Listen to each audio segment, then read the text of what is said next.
নমস্কার বন্ধুরা, আবারও আজ নতুন একটি ভিডিও নিয়ে চলে এলাম।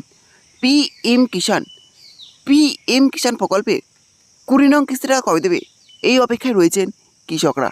যে পিএম কিষাণ প্রকল্পের 20 নং কিস্তি টাকা কবে পাওয়া যাবে। পিএম কিষাণ প্রকল্পের 20 নং কিস্তি টাকা কৃষকরা খুব শীঘ্রই পেতে চলেছেন তাদের ব্যাংক অ্যাকাউন্টে। পিএম কিষাণ প্রকল্পের 20 নং কিস্তি টাকা দেওয়ার ফাইনাল তারিখ ঘোষণা হয়ে গেল। হ্যাঁ, চলুন আজকের ভিডিওর মাধ্যমে দেখে নিয়ে যাক যে পিএম কিষাণ প্রকল্পের 20 নং কিস্তি টাকা কৃষকরা কবে ব্যাংক অ্যাকাউন্টে পেতে চলেছে। হ্যাঁ, সেটাই আজকের ভিডিওর মাধ্যমে দেখতে পাবেন। হ্যাঁ, তার জন্য ভিডিওটি একটু স্কিপ না করে শেষ পর্যন্ত দেখতে থাকুন। আর অবশ্যই আপনি চ্যানেলে নতুন থাকেন আর চ্যানেলটি সাবস্ক্রাইব করে রাখবেন। পিএম কিষাণ এটি কেন্দ্র সরকারের এমন একটি প্রকল্প, যে প্রকল্পের মাধ্যমে কৃষকদের আর্থিক সহায়তা প্রদান করা হয়।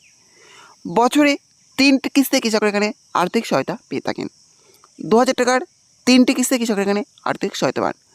পিএম কিষাণ প্রকল্পের 19 নং কিস্তি টাকা কৃষকরা অলরেডি তাদের ব্যাঙ্ক অ্যাকাউন্টে পেয়ে গেছেন।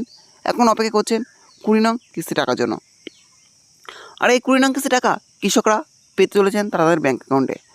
পিএম কিষাণ প্রকল্পের 20 নং কিস্তি টাকা কৃষকরা জুলাই মাসেই তাদের ব্যাঙ্ক অ্যাকাউন্টে পেতে চলেছেন। এই জুলাই মাসেই পেয়ে যাবেন পিএম কিষাণ প্রকল্পের 20 নং কিস্তি টাকা কৃষকরা তাদের ব্যাঙ্ক অ্যাকাউন্টে। এটা কিন্তু কৃষকদের জন্য খুশির খবর। PM Modi is expected to release the 20th installment of the PM Kishan scheme in July 2025. The last 19th installment was issued in February 2025. তাহলে উত্তর জানলেন যে পিএম কিষাণ প্রকল্পের 20 নং কিস্তি টাকা কৃষকরা তাদের ব্যাঙ্ক অ্যাকাউন্টে পেতে চলেছেন জুলাই মাসেই। জুলাই মাসে কৃষকদের ব্যাঙ্ক অ্যাকাউন্টে ঢুকতে চলেছে পিএম কিষাণ প্রকল্পের 20 নং কিস্তির টাকা। যাই হোক, এই ছিল আজকের আপডেট। ভিডিওটি ভালো লেগে থাকলে অবশ্যই লাইক, শেয়ার এবং কমেন্ট করবেন এবং এই ধরনের নতুন নতুন ভিডিও সবার আগে পাওয়ার জন্য চ্যানেলটি অবশ্যই সাবস্ক্রাইব করে রাখবেন।